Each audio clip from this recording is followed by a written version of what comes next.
Well, hi folks. Welcome to this beautiful setting. We're in Lancaster County. That's the Conestoga River behind us.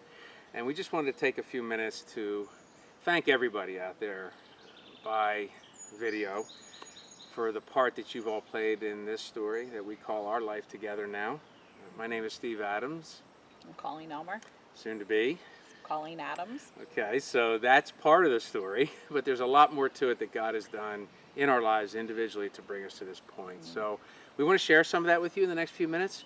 So sit back, enjoy. We're going to ad-lib a little bit to this, but more importantly, try to give you a sense of how sequentially things happen and where God came to meet us along the way. And it's been really interesting. So I'll start.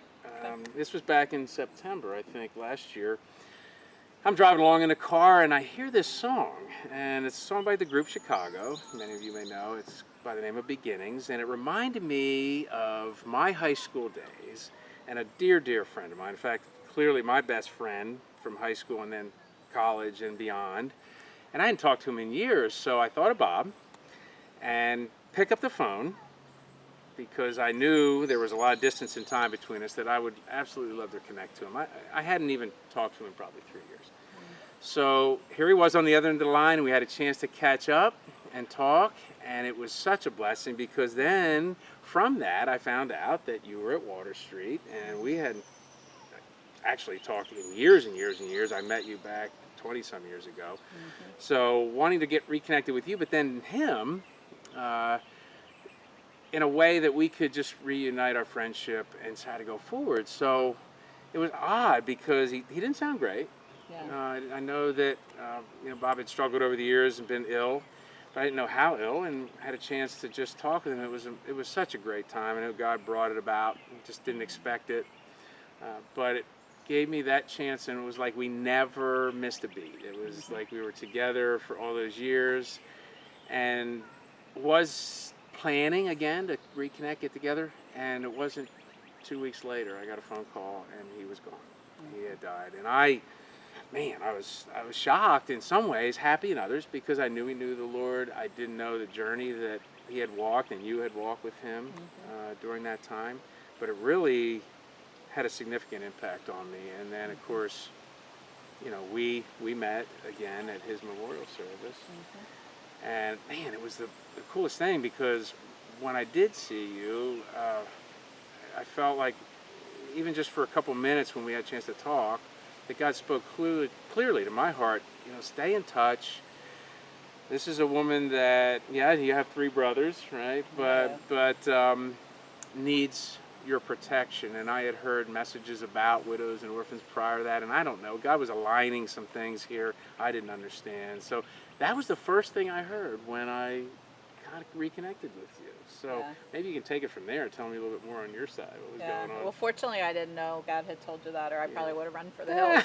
But the significance of us just even making this video on this dock was, so my husband had been ill for a number of years, Bob, your friend, and so a couple weeks before he died, probably about the same time that you talked to him, I came to this dock. God kind of wooed me away to just prepare me and let me know it was time. He was taking Bob home.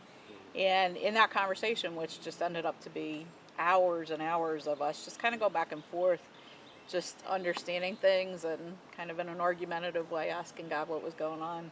The one thing that was amazing was he showed me my future, and that good things were coming, good ministry opportunities, and he was going to give me the desires of my heart. And the part that I didn't like was when he said, and you will remarry again. I'm preparing somebody for you. It's going to be a known person. I'm bringing you a protector. And anybody who knows me knows that was not an easy message. For 10 years, I felt like I had been the financial breadwinner, the spiritual head of my household in so many ways, just had to be very, very strong because of all that had gone on. So the fact that some man was going to come into my life, I was like, God, okay, I can understand the rest of it, but this is a joke because I'm not even dating. It's been a hard journey. And so, but then as I kind of threw out a fleece before the Lord and said, if this is really true and if this is what you want for me, here's characteristics of the kind of person that I would feel like I would need. And God started to reveal some people to me that had that kind of character and passion, and so I was like, okay. Never thought anything would come about Pretty funny. for a long time. Just kind of threw that aside. But what was interesting in Bob's journey was probably not too long after you talked to him. He had really walked away from the Lord for a long time, and through his illness, and when he finally accepted that he was dying, came back to the Lord in a major way. And through that process, a couple days before he died, blessed my life. And when he prayed over me, he said, Call, I need you to listen. I'm praying for a husband for you. You need a protector. And I was totally shocked. I was like, he was a very jealous man. So I was like, really? Like, you're praying for this husband? He said, yeah, you're kind, you're good. You need somebody to watch out for you. And that was always my job. And so I'm praying for someone. Don't be afraid. It's going to be somebody you know. And kind of, he prayed over me. And again, at that period of time, it was like, put that out of, put that aside. But that interesting, never would have had any idea that God had told you that. And thank goodness you kind of didn't reveal that till later. No, and I didn't really, I didn't even know what it meant. I had a lot of ideas running around in my head, like, what does protect me? It's like, man, I don't get it. But of course, that changed over time, right? Yeah. So. Yeah. So I loved that that you were persistent, because I remember when you had faithfully texted and emailed to see, if we could just connect and you could tour Water Street and just check in with me to make sure I was doing okay. You were a total gentleman, total genuine, and I was kind of like, wow, I'm not sure that I'm interested in being with anyone who has not walked this journey with me, because it was like, how do you even bring somebody up to speed with all the years? I had lost 3 other people in that 6-week period that were really significant. It just felt like a very overwhelming time. But I remember December 2nd, we finally did it. We finally got a chance. And I came down to Water Street and you took me around. It was kind of an interesting time because I don't think either one of us really had a clue. But and so leading up to that, there had been many years where I was alone. I wasn't sure, divorced also last year. And so there was this sort of separation from 2 people in each one of our lives that were majorly significant and a long period of time for me and you, both of us. And we didn't, as you, I had no real inclination that I'd be dating or anything like that. But I did know this. I did know that I would not be alone for the rest of my life. And I just, what would that mean, though? That was probably the biggest question mark, and not really pursuing that, just trying to understand it. And then this happened. And so what was your idea, your perspective when I came around at Water Street? I mean, we just kind of started walking, and I remember that. I had a crazy, just from remembering you from years ago, I remember you were a very successful businessman, and I kind of thought you were arrogant back in the day. Probably when was. You came to visit Bob. Bob and I weren't even married at the time, and so I still had this stereotype of you, and was like, all right, well, I'll kind of get through this, and maybe you need to grieve, and that's fine, let's walk through this. And it was interesting, 5 minutes into the tour, when God just really spoke to my heart about who you were and how humble you were, and he used words like blameless, and I was like, wow. I remember in my head just repenting really quick for the judgments that I had made against you. And I remember as we toured, and then even as we went to dinner and talked for 6 hours and didn't order for the first 2, and could have probably pulled an all-nighter talking just as friends. Like it wasn't anything, but it just kind of radically changed, as God kind of showed me who you were. And I thought, wow, it's kind of cool. Like, we can be friends, and you're a good guy, and I get why you were Bob's best friends, for those years. And it's funny because I remember him talking about you, and of course I only briefly met you too, a couple decades ago, and there were aspects of that conversation I recall over the years, even though we didn't talk a lot, of just how different and special, and in terms of how you walk with the Lord, and of course that was immediately obvious to me. First of all, for anyone to be able to work day in and day out with people who don't have a home, probably most folks look at as the lowest in society that we live in, and yet they're folks that God loves as much as he does us, and you to walk that out every day, that had to be special. I didn't even know you were there. But once I was very, very quickly too, I could see the love, what you had in you, what God had invested in you over all those years was so obvious. And of course, later when people confirmed that over and over again, as I got to know you better and better, it was it was totally immediately, in many ways, obvious, more so than even I thought. And I just have loved watching you walk and getting to know you even more, looking into those eyes and really seeing deeply into your soul and who God made you to be. It's just what love looks like right here. And who and how you love others is beyond measure. And of course, you being the intercessor that you are too, not really knowing that immediately, that was incredibly important to me, knowing that whatever or whoever I walked life with just had to be not only a soulmate, but someone that spiritually was connected at a deeper level. And I think we learned pretty early on that was the two of us, but we didn't know that up front. Yeah. Right, so that was the second. Then what happened? I think things got really crazy because I had talked to you about, you know, going to the Christmas show at American Music Theater. Kind of threw that out there, not like thinking date or anything. I'm not even sure I was thinking I was going with you. I just remember you were connected to the theater and said, "Can you get tickets?" And I was going away for a week of, my final week of spiritual direction training, and no cell service, nothing, and we wanted to firm up the dates, and you had asked me, could I call you, could I text you, what do you want to do? I'll never forget that call. It was actually at Dan and Shelby's house, the house we're at, right now, and we talked for 3.5 hours. That's right. And in that phone conversation, two really important things happened. The one was that you told me that you didn't know what to do with this, but that God had told you to protect me, and that, you knew I had 3 brothers, but could I help you understand what that could look like? Well, I was so dumbfounded that you said it. I'm not sure I was defining very well what protect, because I didn't know what it would look like. But, but I mean, the things that struck me was, you said if a car was speeding towards you, I would jump in front of it. You're so important to the kingdom. And it was just so honoring and respectful and kind. And I was kind of blown away by it. And, but the other thing was you had offered to pray, that you would pray if I would send you prayer requests, or you would call and pray for me. And there's probably no greater love language that I have. I don't think praying for somebody is a love language, but it really felt like one. So I was like, yeah, if you want to call and pray for me before I go to bed tonight, at night, that would be amazing. And so, and then you prayed on the phone that day. And the thing that was so cool, of all the things I told God, man, this person's got to be crazy, freaky, in love with you, in love with other people, but has to have intimacy, has to know, special name that God had given you. And I remember even asking you that question. You're like, oh yeah, I've even taught on that. And I was like, wow.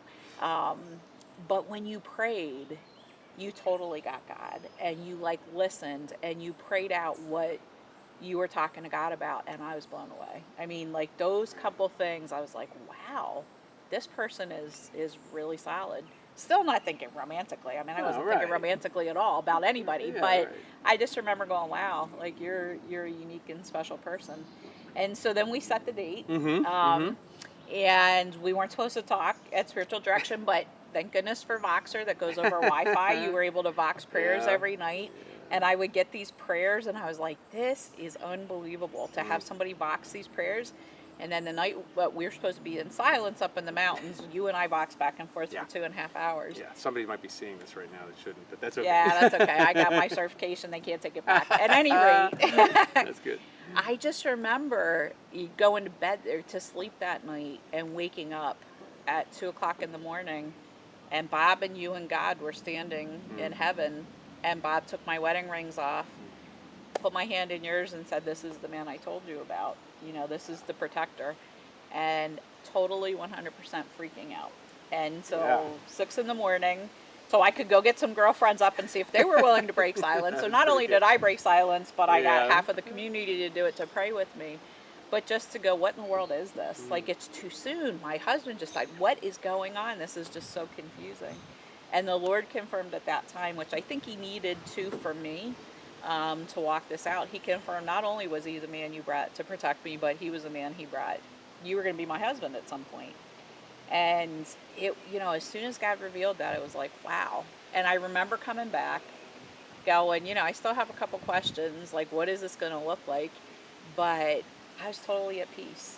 And it was crazy how our relationship took Oh, off. it's just accelerated, and in that period of time too, we're asking questions. I think I remember us saying, "Well, is this a bit confusing?"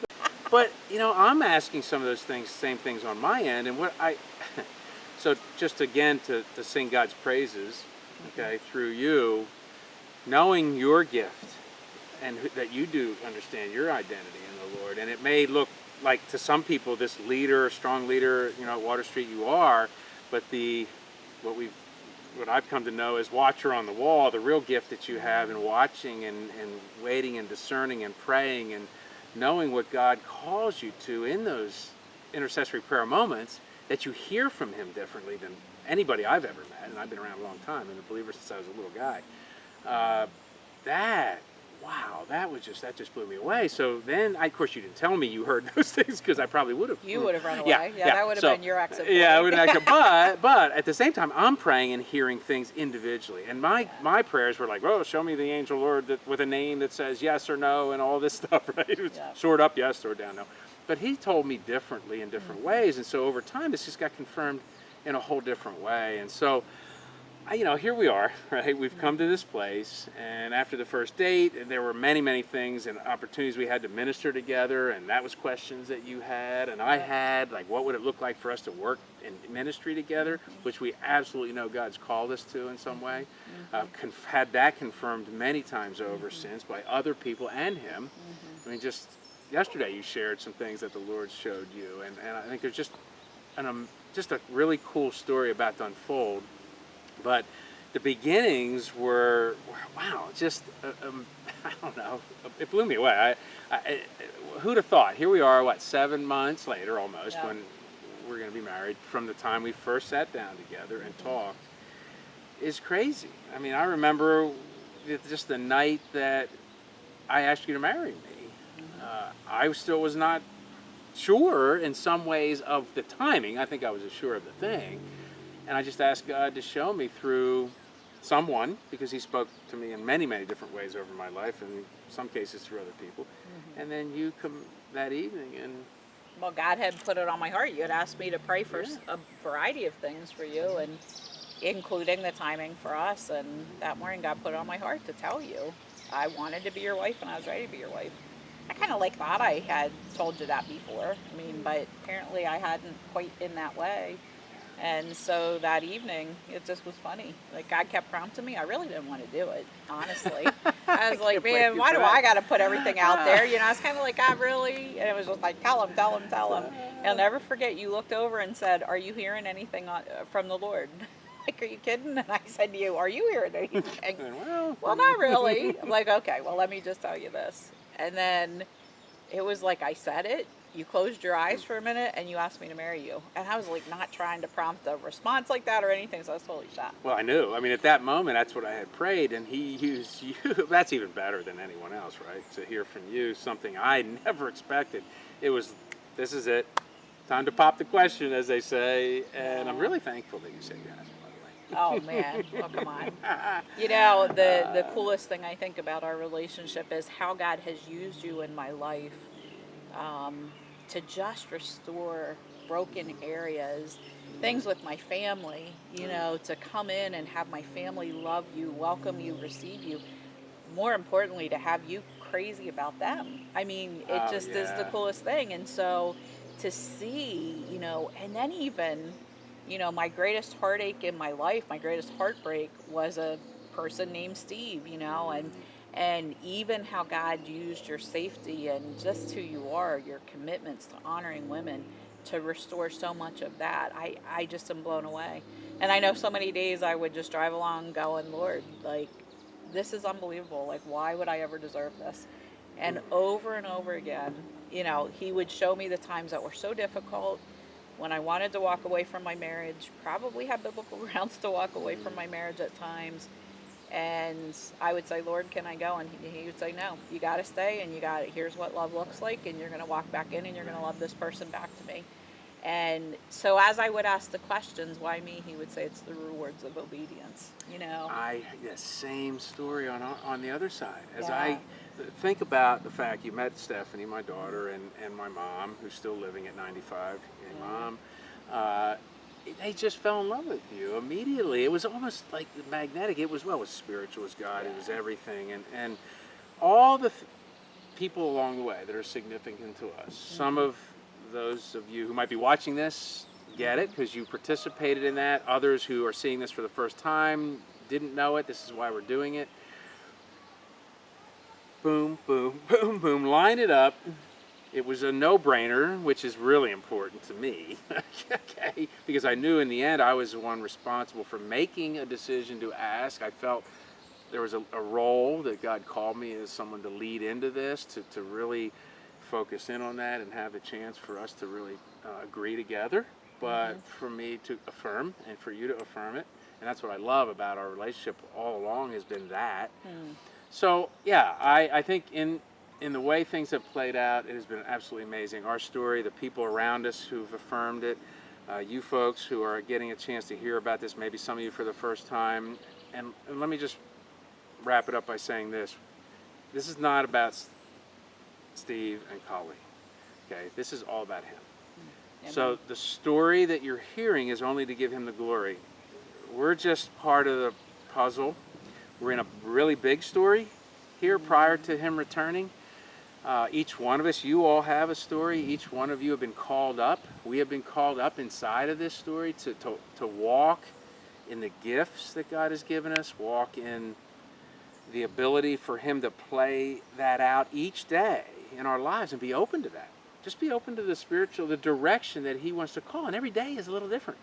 And we can walk it in ways that we never knew as believers that are available to us. I think that's our commitment to each other. Long haul, we don't know what it looks like.